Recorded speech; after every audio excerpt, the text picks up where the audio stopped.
Oh my gosh, I don't know what that was. So we've come to that point in the night where we're going to bring up, I hesitate to say the star of the show, but the man that made it all come together, Stone, and I don't think that he needs an introduction, but I'm going to introduce him anyway. And these are a few things that he wrote for me. I mean, I would probably never say these things, and not racist, by the way, at all.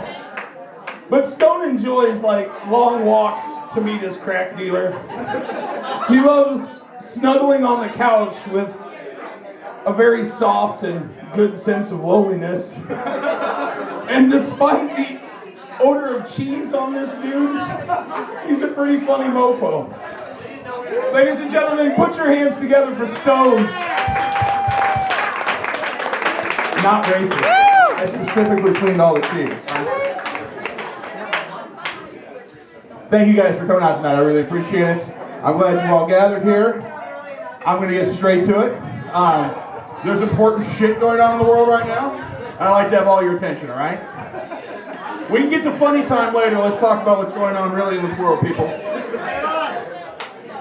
You may or may not know this. You may or may not have heard the news. This mic stand's trying to kill me. But this country faces a clown shortage.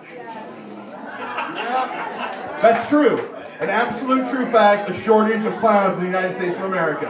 Ever since they closed the Clown College in Sarasota, Florida, that was a real thing. I had to look that up. I didn't know that was a real thing. Clown College. They closed that.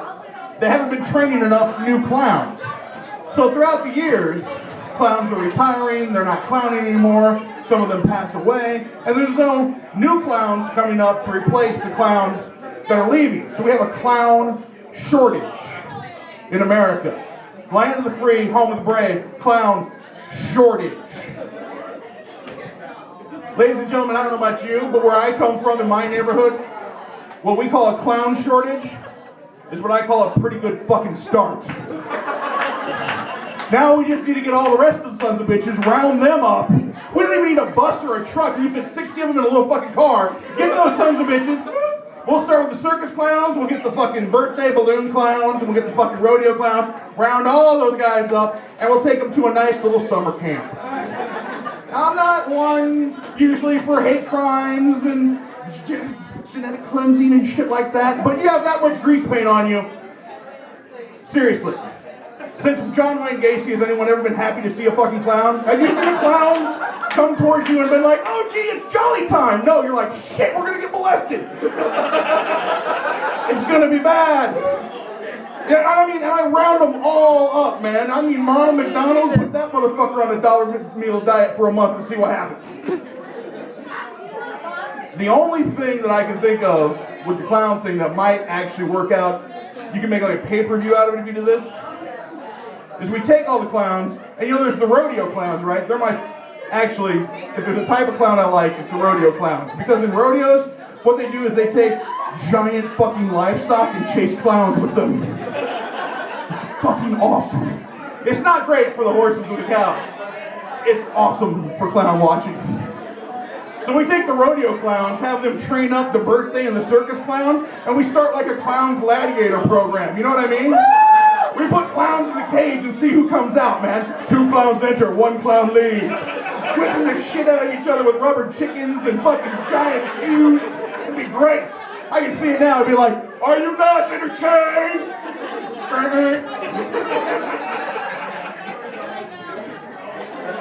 How you guys doing tonight? My name's Stone. Thank you guys for coming out. I fucking hate clowns, I really do. I fucking hate clowns. They should put that right on the top of like my internet dating profile. You should be like, okay, Cupid, Stone, fucking hates clowns. That's right, ladies. I'm on the online dating. No, don't get too happy. I'm not actually dating.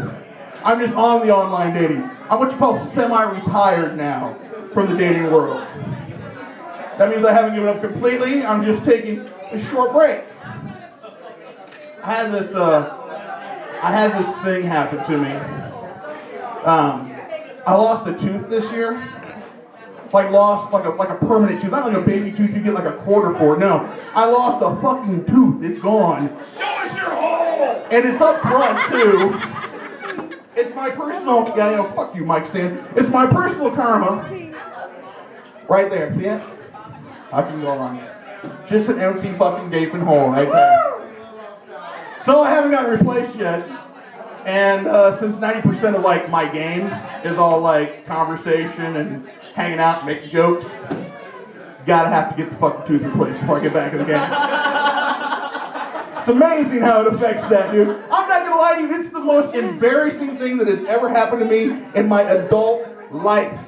I mean, it's just one of those things where like, for so many years I made fun of the toothless hilljacks. Oh shit, now I am one. So, like in the internet dating game, in the grand scheme of things, I'm like a 5. I'm like a solid 5. But I have game. I'm one of those guys who have things going for me. I can talk to people. Sometimes I'm funny. I own my own business. I own my own car. These things start to round your score up. At least in Galesburg they do. So I go from a 5 to like a 7.5, let's say. And if I'm a 7.5 on a good fucking night, if I'm throwing my change up right, I can score 8s, 9s, not a fucking problem. Close it out, not a big deal. You take that tooth away, suddenly I'm a good solid fucking 2. Oh man. I go from being young business owner, entrepreneur, owns a bookstore, to being that crazy fucking guy at the bookstore. It's horrible. So, going a little bit lighter on the online dating, I'm semi-retired now. And if I wasn't semi-retired, no, this would be the time I would be getting back in the game. Because you know what it is, right? It's breakup season. This is a real thing, breakup season. They have this now. Gentlemen, I'm going to blow our cover here just a little bit. But man, you know what I'm talking about. Valentine's Day is over. You've lived through the holidays already. You've gotten your box of chocolates. You've done everything you need to.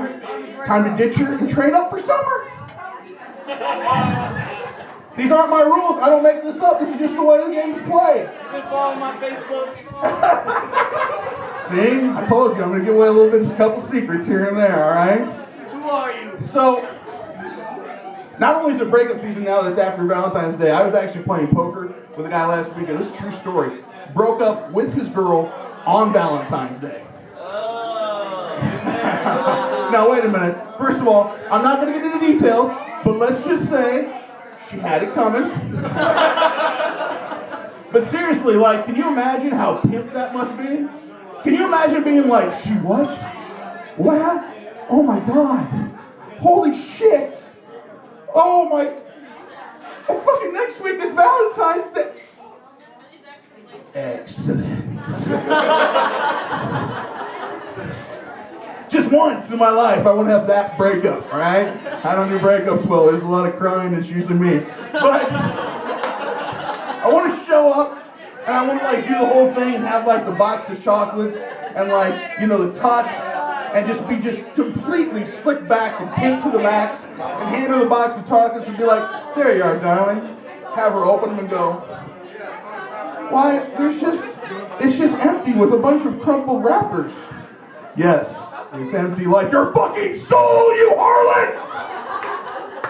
And then walk to my limo and drive away. I just think that'd be fun. That's just me. I am going to use cards because Cameron used an entire notebook. The thing about being semi-retired, like I said, which is a great term to use, by the way, like let's say you've gone through a year-long dry spell. I'm not pointing out anybody, I'm just saying those things have happened to me too. If you're going through, like, if you're semi-retired, you're not going through a dry spell. The problem is with being semi-retired is that my online dating profile, I think, has figured it out. Like, it's decided that, like, it's trying to be helpful. It's noticed that I'm not online anymore. I'm not sending messages. Something must be up. So the lovely folks at OkCupid sent me a message last week in the middle of the night. I shit you not. My phone went off. I'm lying in bed. My phone went off. Bing, bing, bing, bing, bing. Fuck! I get a message that says, attention, Stone Age Radio. McMilfy Pants 74 is looking at your profile right now. She's looking right now. Okay. So I try to get my bearings and realize it's 1:30 in the morning. So let me get this straight, okay, Cupid? You figure that it's 1:30 a.m. on a Tuesday fucking morning. This woman is home alone. She's had half a bottle of wine already. She's been crying for a couple hours. Her defenses are down. Now is the time to strike. Go for it, Stone. You might get lucky. Don't show her the tooth. Yeah. I have done the online dating stuff, though, in the past. The thing about the online dating stuff is that it's not that bad. I'm not anti-online dating. It works pretty well for me, actually, because I don't have to walk up to somebody in the bar and be like, hey, you want a drink? Because you see how the ladies react to that. Yeah. It's awesome for me. Builds self-esteem. Kill it. So, the thing with online dating, though, is this. Especially at my age with online dating, you have to remember that online dating is God's great scratch and dent sale. All right? At this point, we're all a little fucked up, warranty's worn out, we have some baggage, all right? Yeah. It's just a matter of finding your compatible crazy, all right? We're all batshit nuts. You have to find the batshit nuts that works well with your batshit nuts, so you can have like a little nut mix of batshit. So, that being said, though, there are certain rules that you need to know about online dating, especially if you're getting into it for the first time and you've never tried it before. Rule number 1. This is serious. This is for safety's sake. If you're going to meet somebody that you first meet on an online dating site, you need to meet in a well-lit public place. That is rule number 1. Never, ever come out and meet not in a well-lit public place. Because if you meet me in a place that's dark and private, I'm going to cut you into little pieces and take you in the fucking woods to prove a point.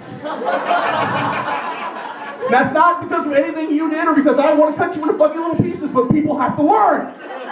That doesn't help with the tooth. True, that's true. If you can't get rule number 1, you're never going to get rule number 2. Fucking scary now. So, rule number 2 is this. When it comes to the online dating, always be prepared. You cannot be too much of a Boy Scout when it comes to online dating. You're going to go out on an online date, pack a bag, bring a first aid kit, have a safety word. It's going to get deep. Alright? There's been some things that changed. Long ago I was married, and then I got divorced because I came to my senses. And then after the crying stopped, and I started dating again, I hadn't realized that a lot of things had changed, because when I was dating as a young lad out about on the town, young Cameron's age, out running the game, that was back in the 90s. And let me tell you something about the 90s, kids, if you didn't live through them. I was in diapers. Okay, well, first of all, besides the rash, the other thing you need to know about the 90s is that when you were dating, you actually had to put some fucking effort into it. It was kind of required that you buy some fucking food, buy some fucking drinks, take her to a movie, do something, at least put clean fucking clothes on, work for it. That's not really the case anymore. And especially not the case with online dating. Because here's the big secret that nobody told me. 2 things. The first thing is, somehow while I was married, there was a memo that went out, and the standard level went from here to nympho, and that's where we start at, and you can negotiate from there. And that's great. Ladies, I am not complaining. I love it. It's awesome. Thank you. But you need a Warner brother first. Because I was not prepared. I'm not in that mind space. I still live in the 90s where I have to have the clean plaid on and buy dinner and romance and things like that. What I wasn't aware of is that by the time a woman agrees to go out on a actual date with you online, she's already decided that you can get her panties off. No big deal. The vetting process is already over. So I'm working way too hard. So the very first time that I went out on an online date, let my experience teach you. Learn from this. Wait, you've gotten a date from this? Oh, this is just, I said first. It means that there was more than one. So the very first one, I went and I met this lady in Peoria, and we went and had dinner. It was a lovely dinner at a fine establishment such as Applebee's or some such shit, I don't remember. We were having a lovely dinner, good conversation, which is very important because I'm at that age where you have to be interesting on some level. You have to have an IQ and you have to be able to keep up the conversation. It is awesome that you are hot as fuck. I love that, but if you can't have conversation after the then I'm just too fucking old for it. I don't know what to tell you. I'm still in my 30s, but I'm pushing that big 4-0, and like basically, if you're like under like 28, 30, we ain't gonna fucking get along. It's just not gonna happen.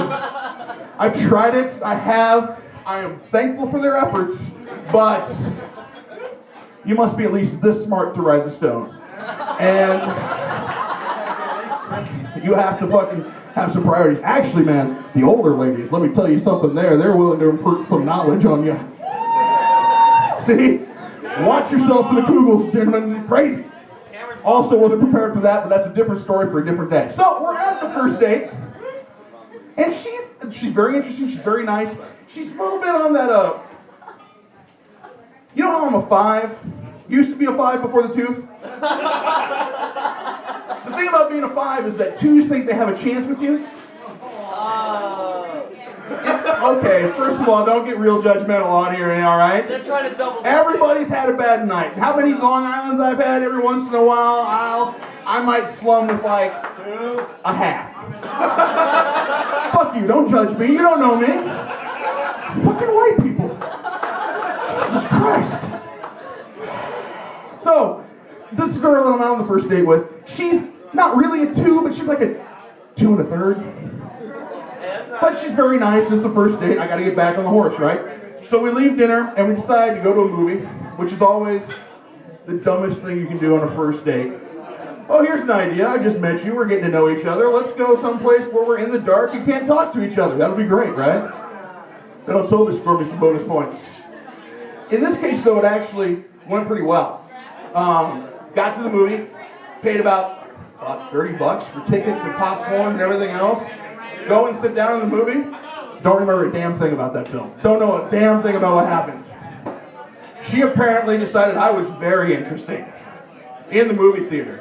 And I'm a little bit uncomfortable with that. A little bit uncomfortable. I'm playing along, but I mean, like, come on, man. I shelled out $30. I don't get to know how Robert Downey Jr. saves the president in a giant suit of armor. I need to know these things.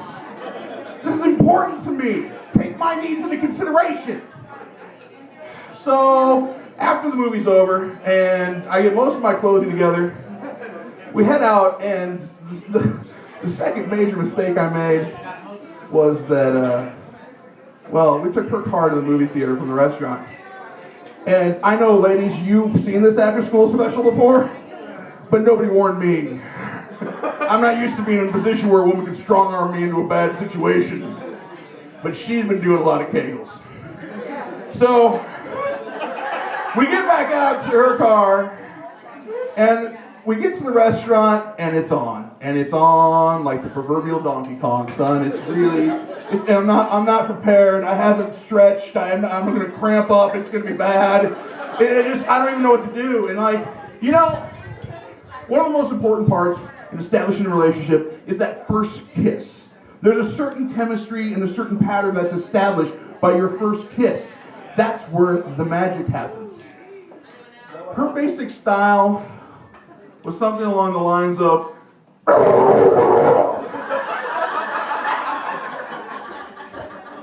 and there's something to be said for enthusiasm, but, oh shit, make it stop. But I'm a trooper, and I'm hanging in there. I'm along for the ride, it's okay. So she gets my head in a vice grip like this, and starts to work on me. And it's almost like a dental experiment. I feel like her tongue is a small Greco-Roman wrestler that's gotten into my head and trying to put me in a hammerlock. She's like, submit, motherfucker! I mean, it's great, it's fine, it's whatever. You know, first date, got you back on the horse, I'm a trooper, everything's fine. So she comes back to take a breath, and I'm like, oh, thank God. But then what she does is she leans back and she does a maneuver that she takes her tongue, and like the flat of her tongue, she starts here and she goes, ah, like I'm a fucking salt lick. It's the most fucking bovinely sexual thing that's ever happened. Ever, and I mean to cows and shit too. I grew up on a farm. I've never seen anything like that. And I'm okay. I'm more than a little freaked out at this point. That's weird. If you're gonna do something like that, we need like a safe word or something at that point. There needs to be a parachute cord I can pull. There needs to be some kind of it's first date.